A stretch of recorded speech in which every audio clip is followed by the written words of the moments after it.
माना कि वक्त सता रहा है लेकिन कैसे जीना है ये भी सिखा रहा है। नमस्कार, मैं हूं प्रशांत द्विवेदी। S7 के संवाद कार्यक्रम में आपका बहुत बहुत स्वागत है। हमारे साथ में आज प्रयागराज से सीधे जुड़ गए विधायक हर्षवर्धन वाजपेयी जी। वाजपेयी जी, बहुत बहुत स्वागत है आपका S7 के संवाद कार्यक्रम में। बहुत बहुत धन्यवाद।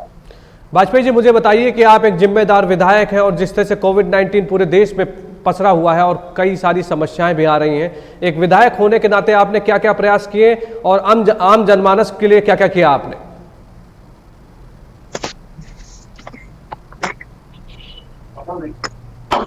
देखिए, हम लोग जब से लॉकडाउन 1 हुआ है जी, तब से लगातार हम लोग लोगों की सेवा में लगे हुए हैं। और ये इंक्लूड करता है जो सेंटर की स्कीम्स हैं, जो प्रदेश की स्कीम्स हैं और जो इंडिविजुअली हमारे विधायक कार्यालय से करी गई स्कीम्स हैं। और साथ में एक चौथा ही एंगल बड़ा अच्छा देखने को मिला कि भारी मात्रा में सिविल सोसाइटी भी आगे आई, तो उनके एफर्ट्स को भी कोऑर्डिनेट करने का काम जो लोग विश्वास करते हैं उन्होंने हमें सौंपा। तो ये चारों एंगल्स पे हम लोग ने काम किया है और अभी तक कर रहे हैं।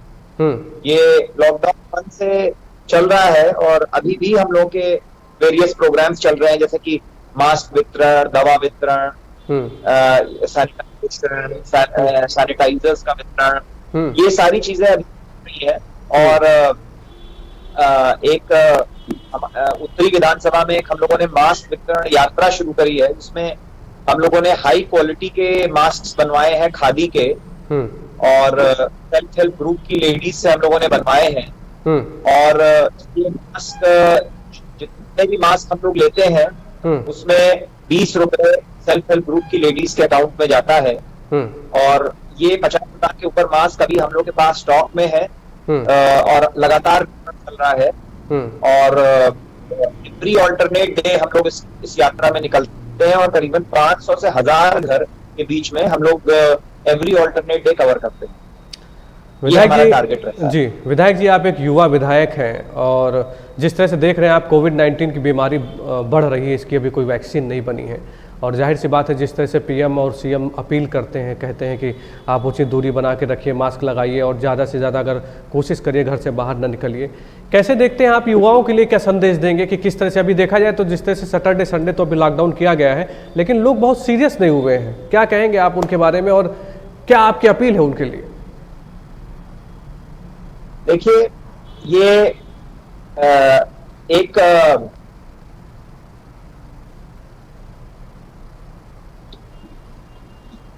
ये लाइफ वर्सेस लाइवलीहुड का जो डिबेट है, ये केवल हमारे यहाँ ही नहीं, ये पूरे वर्ल्ड भर में चल रहा है। और हमें कहीं ना कहीं इस पे बैलेंस लाना पड़ेगा। जैसे कि बहुत से लोग मेरे पास भी आते हैं कि केसेस बढ़ रहे हैं तो फिर से लॉकडाउन कर दिया जाए, बट आई डोंट थिंक कि ये उचित होगा। और आई थिंक हम लोगों को जिस तरीके से अन्य महामारियों से, जैसे कि डेंगू फीवर या फ्लू या अन्य बीमारियों से हमें आदत हो गई, हमने जूझा और जूझ के उनसे जीत प्राप्त करी। ऐसे बहुत सी डिजीज है, डेंगू जिसकी आज भी भाई डॉक्टर क्या कहता है, पपीते का जूस पियो और कीवी खाओ, तो दवा तो देता नहीं है कि ठीक हो जाएगी। और इससे भी डेथ्स होती हैं।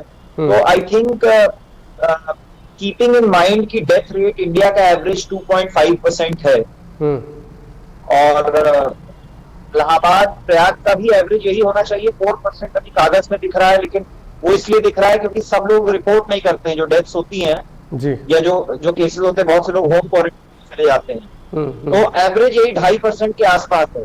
तो ऐसे में जैसे कि हमारे पास आंकड़ा आ रहा है कि 7% के ऊपर GDP का कॉन्ट्रैक्शन होगा, तो बहुत ज्यादा नीजर रिएक्शन करना उचित नहीं है। देखिए, चाइना ने में भी रहा, लेकिन चाइना ने टाइम से अपनी इकोनॉमी को खोल दिया और उनका जबकि उनके यहाँ भी सेपरेट केसेस हुए, शंघाई में हुआ, बीजिंग में हुआ, वुहान के बाद, लेकिन उन्होंने अपनी इकोनॉमी को किसी तरीके से क्लोज डाउन नहीं किया। इसका रिजल्ट यह है कि वो 2% के पॉजिटिव ग्रोथ रेट में रहेगा और हमारा अर्थशास्त्री 7% तक माइनस का नेगेटिव ग्रोथ रेट हो सकता है। तो मेरे हिसाब से ये देखते हुए भारी मात्रा में शॉप्स बंद हो रही हैं, व्यापार बंद हो रहे हैं, लोगों की डेस्परेट जो सेविंग्स थी वो खत्म होने के कगार पे आ रही हैं।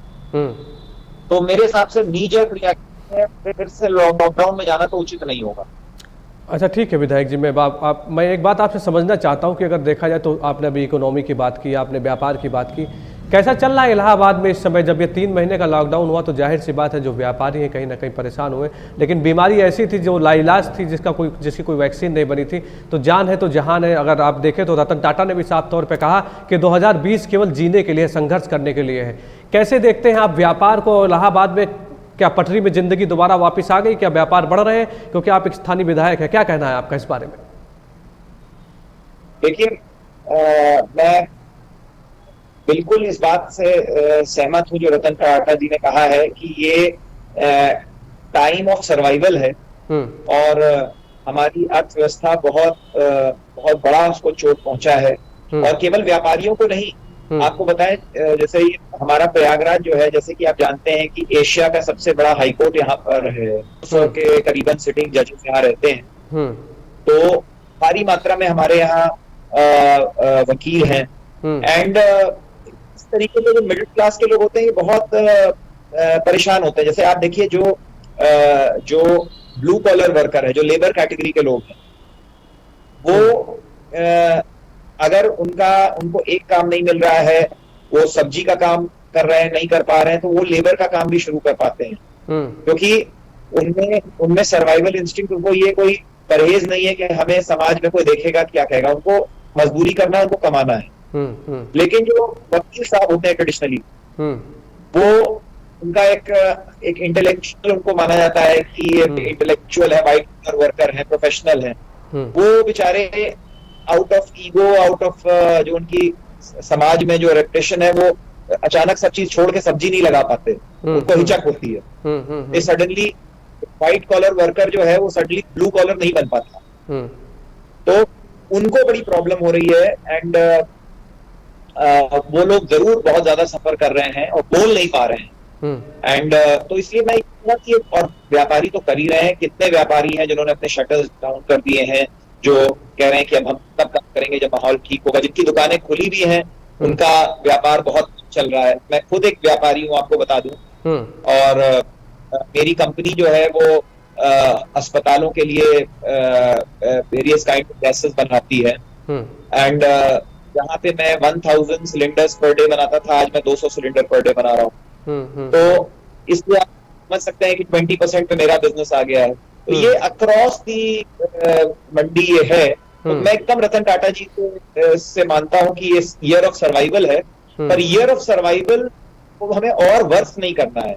अगर हम फिर से लॉकडाउन वाले उसमें जाएंगे तो जो थोड़ी बहुत जान आई है वापस अर्थव्यवस्था में, आप देख रहे हैं कि हमारी मार्केट भी अच्छा कर रही है, 11,000 पे पहुंच गई है, तो ये सारी चीजें फिर उड़ा जाएंगी, फिर से मामला खराब हो जाएगा। और याद रखिए, फ्यूचर जीएसटी इनफ्लोज सरकार भी कैसे हेल्प करती है? जीएसटी से करती है, जो टैक्सेस आते हैं उसी से करती है जी। तो जो एक्सपेक्टेड टैक्स फ्लोज हैं जीएसटी इत्यादि के, वो अब बहुत कम होने वाले हैं। तो ऐसे में पेट्रोल डीजल का दाम बढ़ा के एक हद तक तो आप कवर कर लेंगे, लेकिन आप कब तक कवर करेंगे? ठीक बात है। इसलिए मुझे लगता है कि ये सर्वाइवल का टाइम है, हमें मजबूरी से फेस करना है। एक बात मैं जरूर कहना चाहता हूँ आपके व्यूअर्स को, ये अखबार में लोग पढ़ते हैं कि 100 केसेस हो गए, 200 केसेस हो गए, 400 केसेस हो गए आज। प्लीज इससे पैनिक मत करिए। याद रखिए कि हमारी जो इंडिया का क्लाइमेट है, ये एक ट्रॉपिकल क्लाइमेट है। हमारे यहाँ हमेशा से इम्यूनिटी लेवल इटली या अमेरिका से ज्यादा रहा है।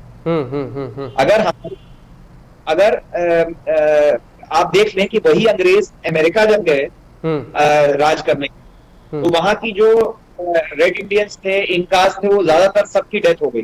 वो क्योंकि उनकी यूरोपियन की इम्यूनिटी नहीं। 80% की पॉपुलेशन खत्म हो गई 16वीं सेंचुरी में। लेकिन वही अंग्रेज कंपनी इंडिया आई, तो आप रिकॉर्ड उठा के देखिए, 3 अंग्रेज जो आते थे उसमें से 2 ही वापस जा पाते थे। एक इंडियन बीमारियों से डेथ हो जाती थी 25-30 साल की। तो हमारी immunity traditionally is very high. यही कारण है कि आप जब जाते हैं अमेरिका घूमने के लिए तो आपको एंटीबायोटिक नहीं दी जाती, लेकिन वो अमेरिकन ये आता है ढूंढने के लिए, तो उसको एंटीबायोटिक दी जाती है एम्बेसी द्वारा कि नहीं खाओगे तो बीमार पड़ जाओगे।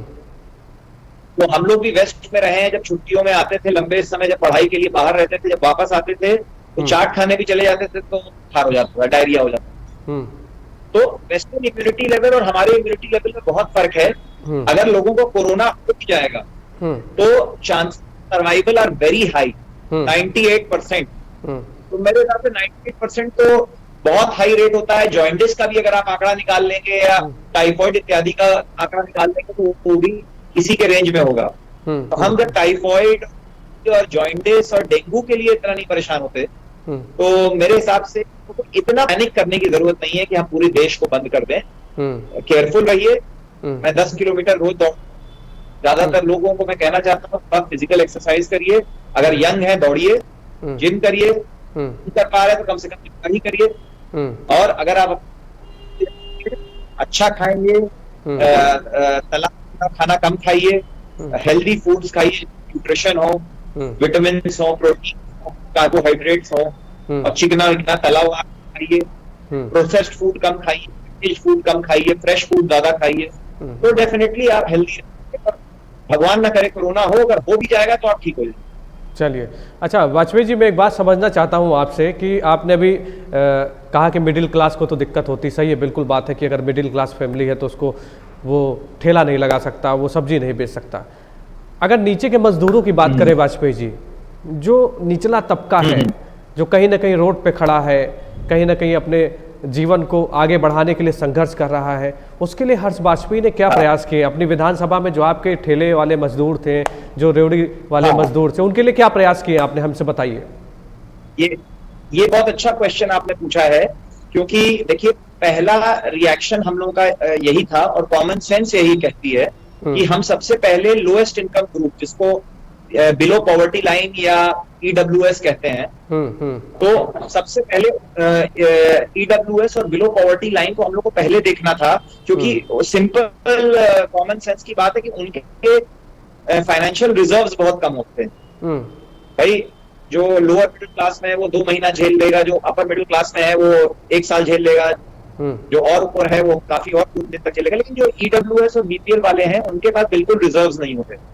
तो हमारा पहला रिएक्शन था जब ये सब शुरू हुआ कि हम उनके बारे में ख्याल रखें, और इसके तहत हम लोगों ने फ्रॉम डे 1, इसके लिए मैं केंद्र सरकार को थैंक करूंगा कि केंद्र सरकार की जो पॉलिसी थी ऑफ केंद्र सरकार की जो पॉलिसी थी ऑफ ग्रेन डिस्ट्रीब्यूशन, उसके तहत हम लोगों ने वेरी फर्स्ट मंथ हम लोगों ने जो 5 को grain right to food security act के तहत मिलता है, उसके अलावा हम ये 15 तारीख तक में हम लोगों ने देना शुरू कर दिया, और जो 15-30 तारीख तक का टाइम है उसमें 5 किलो एक्स्ट्रा पर यूनिट, मतलब कि 3 आदमी का परिवार है तो 15 किलो, 5 आदमी का परिवार है तो 25 किलो, तो 5 किलो पर फैमिली मेंबर हम लोगों ने एक्स्ट्रा देना शुरू कर दिया।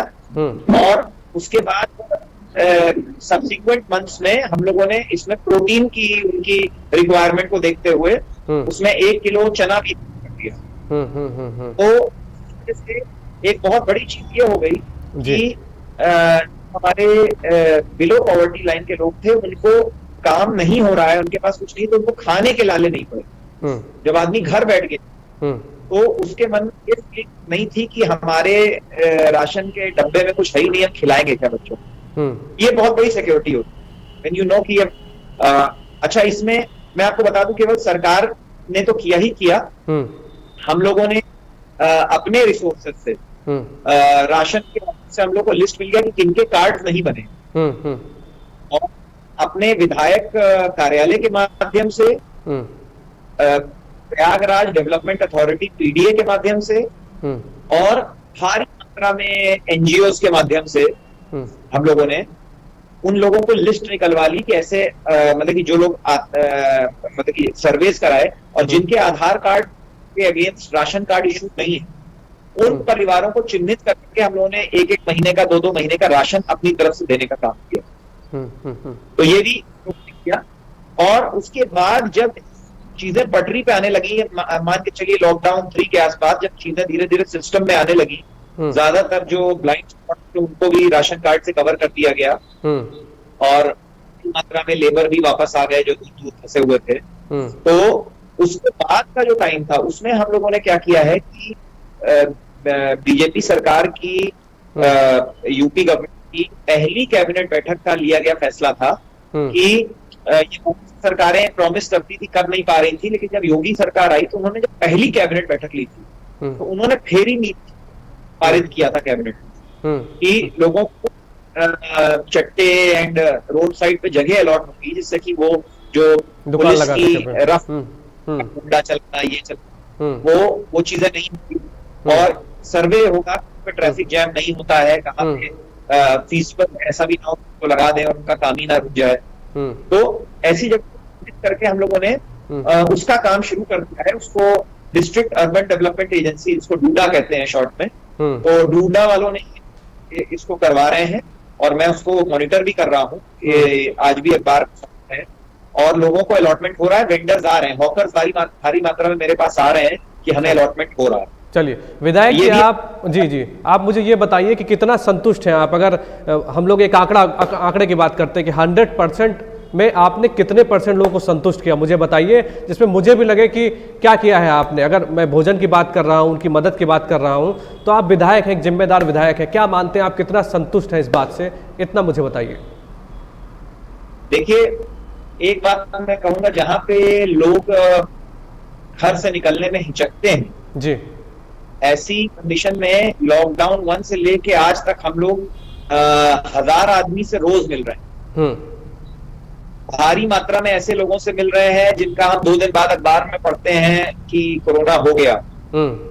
ऐसे भी लोग भाई किसी समाज से ही तो हैं।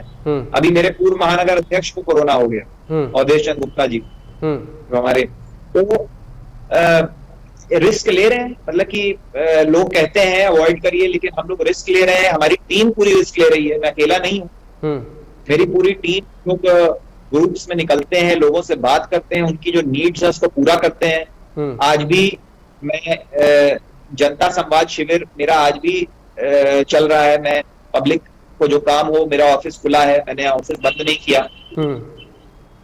तो मेरा तो पूरी कोशिश रही है कि अगर मैं कह रहा हूं लोगों से कि हम लोग को बहादुर रहना है और इस कोरोना को उसी तरीके से फेस करना है जैसे हम लोग डेंगू फीवर या अन्य एपिडेमिक्स को फेस करते आए हैं, तो I am trying to set an example. मैं अपना एग्जांपल सेट करके मैं खुद भी वैसी लाइफस्टाइल जी रहा हूँ, रिस्क में जी रहा हूँ, लोगों से इस कोरोना वायरस में भारी मात्रा में लोगों से मिल रहा हूँ, ऐसी जगह जा रहा हूँ जहाँ पे भीड़ भड़का ज्यादा हो जाता है, लेकिन मैं अपनी जिम्मेदारी से पीछे नहीं भाग रहा हूँ। बाकी it's an on going war, ये कोरोना के अगेंस्ट वॉर है। मैं तो 100% संतुष्ट तभी अपने आप को मानूंगा जब ये कोरोना, चाहे वो वैक्सीन के माध्यम से हो, चाहे इम्यूनिटी के माध्यम से हो, जो हम लोग सुन रहे हैं कि एंटीबॉडीज डेवलप हो रही है लोगों के अंदर, तो मास इम्यूनिटी शुरू हो गई है, तो किसी भी माध्यम से हो, but when it is in the past, तभी मैं मानूंगा संतुष्ट है। तब तक तो इट्स वर्क इन प्रोग्रेस, रोज गलतियां मिल रही हैं, रोज सुधारने की कोशिश की जाए।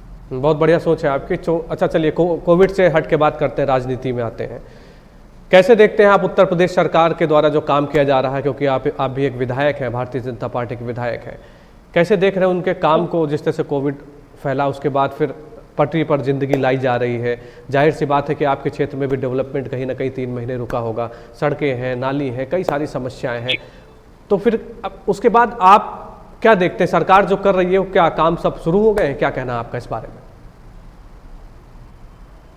काम तो सब शुरू हो गए हैं, लेकिन मैं एक बात जरूर कहूंगा कि सफर हम लोगों ने सबने किया। अब आपको एक उदाहरण के रूप में बता दूं कि मेरे यहाँ 10,000 करोड़ का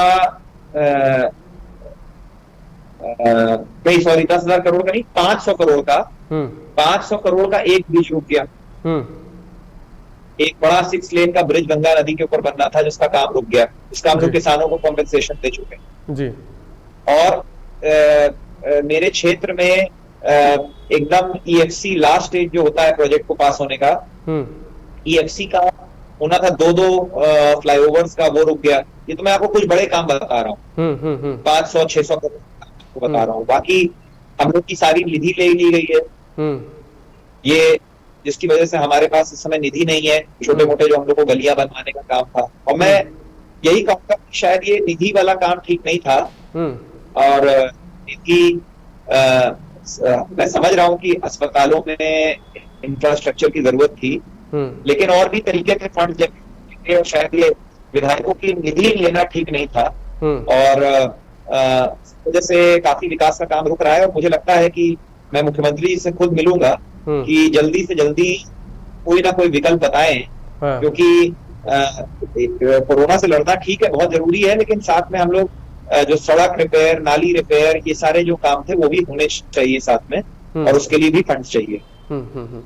चलिए हर्षवर्धन वाजपेयी जी, अपने कुछ सफर के बारे में बताइए हमसे कि आप युवा हैं, आप विधायक हैं, कब से आप पॉलिटिक्स में आए और क्या करते हैं, क्या सोच है आपकी समाज के लिए, अपनी विधानसभा के लिए, थोड़ा कुछ हमसे बताइए। देखिए, एक राजनीतिक घर में पैदा हुआ हूं, तो पॉलिटिक्स तो बहुत बचपन से देख रहा हूं। मेरी दादी भी इस विधानसभा से विधायक थी, सीनियर लीडर थी, गवर्नर थी, मंत्री थी। मेरे फादर भी यहीं से विधायक थे। मैं भी समझ लीजिए जब पहली बार जेल भरो आंदोलन में नैनी जेल गया हूँ जब 5-6 साल की उम्र रही होगी। तो उसके बाद किसी राजनीतिक आंदोलन में जब 10-12 साल का रहा होगा तब पहली बार डंडा खाया होगा। तो इसलिए शुरुआत से ही रहा हूँ, और 25 साल की उम्र में पहला चुनाव लड़ा। उसके पहले जब मैं इंग्लैंड गया पढ़ने, इंग्लैंड में मैंने अपनी इंजीनियरिंग करी, इंजीनियरिंग करके फिर वापस आया, फिर मैंने अपना मास्टर्स किया फाइनेंस में दिल्ली यूनिवर्सिटी से। फिर उसके बाद जब वापस आया तो उस समय मुझे बना दिया गया चौधरी जितेंद्र नाथ सिंह, कांग्रेस के वो थे प्रत्याशी मेयर के 2006 के महापौर के इलेक्शन में, नगर निकाय के। उसमें मैं उनका सहसचिव का प्रभारी बनाया गया। फिर उसके बाद राहुल गांधी से कुछ मामलों पे नहीं पटी, तो मेरी उस समय माननीय सतीश चंद्र मिश्रा जी ने और बहन जी ने मौका दिया, तो मैं 2 चुनाव 2007 और 12 का चुनाव बीएसपी से लड़ा और चंद वोटों से 1000-1500 वोट से हारा। मैं ये कि मैं 35 साल की उम्र में विधायक बन गया, लोग कहते हैं बड़ी बात है, लेकिन मैं कहता हूँ ये कम बड़ी बात है। 35 साल की उम्र में तो और भी लोग विधायक बने हैं, लेकिन 35 साल 3 चुनाव लड़ा हुआ आदमी आपको बहुत कम मिलेगा। जी जी जी। जो 35 साल 3 विधानसभा चुनाव लड़ चुका है। तो चुनाव 25 साल की उम्र में लड़ा, फिर 30 साल, फिर अब 35 साल। माननीय किशन मौर्य जी हमारे क्षेत्र के सबसे बड़े नेता हैं, डिप्टी सीएम हैं, उनका आशीर्वाद रहा, आरएसएस का आशीर्वाद रहा। मैं अशोक सिंघल जी से जुड़ा था, बीएसपी के दिनों में भी अशोक सिंघल जी मेरा मंच से नाम लेते थे। तो हिंदुत्व के नाम पे मैं भाजपा से तो नहीं लेकिन वीएचपी से जुड़ा हुआ था, विश्व हिंदू परिषद से। तो उन लोगों का बड़ा आशीर्वाद रहा, बड़ा सहयोग रहा। चलिए अंतिम सवाल आपसे वाजपेयी जी, अंतिम सवाल आपसे, क्या देखते हैं 5 साल में अपनी विधानसभा क्षेत्र को, कैसे देखते हैं आप, मतलब कहाँ पहुँचाना चाहते हैं, क्या विजन है, क्योंकि आप एक युवा हैं और आपकी सोच भी युवा होनी चाहिए। 5 साल में कहाँ देखते हैं अपनी विधानसभा क्षेत्र को और क्या कर देंगे आप बदलाव, कि अगर हम आपसे बात करें चुनाव में तो आप कहें कि मैंने ये कर दिया है। देखिए, एक तो मैं कहूंगा कि जो मेरा चुनाव का एक बहुत बड़ा वादा था कि देखिए ये ब्रिटिश हेडक्वार्टर टाउन था इलाहाबाद। तो इलाहाबाद, जबलपुर, ये सब ब्रिटिश हेडक्वार्टर टाउन होने की वजह से यहाँ पे अंग्रेजों को जहां पे भी उनके हेडक्वार्टर टाउन होते थे उसकी कनेक्टिविटी उनको हमेशा खाई जाती थी। कभी हम लोग को भागना हो तो कहां से भागेंगे, तो रेलवे बहुत अच्छे से कनेक्टिविटी रखते थे। तो हम लोग ये प्रॉब्लम उत्तरी फेस करता है कि हमारे यहाँ पूरी जो हल्ले हैं वो क्रिस क्रॉस्ड है विद रेल लाइंस। तो ये हम लोग स्मार्ट सिटी की बात करते हैं, लेकिन हमारे सिटी नॉर्थ एरिया में अभी भी भारी मात्रा में सड़क पे लेवल क्रॉसिंग्स थी जब मैं चुनाव लड़ रहा हूँ। तो ये मेरा सबसे बड़ा वादा था कि अगली बार जब मैं चुनाव लड़ने आऊंगा, अगली बार जब मैं वोट मांगने आऊंगा, तो मैं उत्तरी को ये लेवल क्रॉसिंग जो रेलवे की होती है इससे मुक्त करके आऊंगा। ये एक मेरा बहुत बड़ी कमिटमेंट थी, बिकॉज मैं रोज देखता हूँ घंटों का जाम, लोगों की एम्बुलेंस में डेथ हो जाती है, लोग ऑफिस नहीं पहुंच पाते, बच्चे स्कूल नहीं पहुंच पाते। तो ये देखते हुए मैंने ये अपना एक संकल्प लिया था, और मुझे बहुत खुशी है कि out of all the level crossings जो हैं, हम लोगों ने जो 3 मुख्य जगहों पे ये प्रॉब्लम आती थी उनको सॉल्व कर दिया है, और केवल 2 जगह बची हैं। और जो मैंने आपको बताया ना कि लॉकडाउन की वजह से मेरे 2 रेलवे क्रॉसिंग के फाटक रुक गए, वो एकदम फाइनल स्टेज, और वो एक सलोरी में बनना है।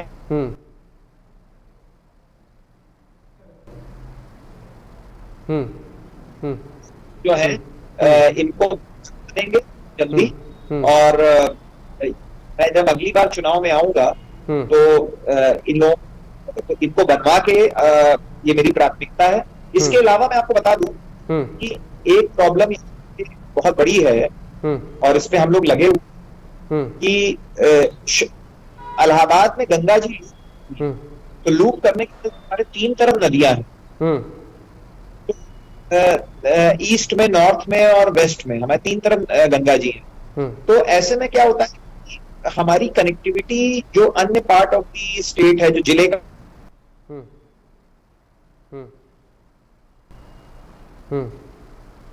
लोग शहर पे बहुत ज्यादा दबाव रहता है, जैसे कि यहाँ पे जो लैंड प्राइसेस हैं दे आर एज नोएडा, जबकि आर्थिक स्तर में लेकिन यहाँ पे प्राइसेस, अगर आप एक मॉल में शॉप लेने जाइए तो आपको नोएडा का रेट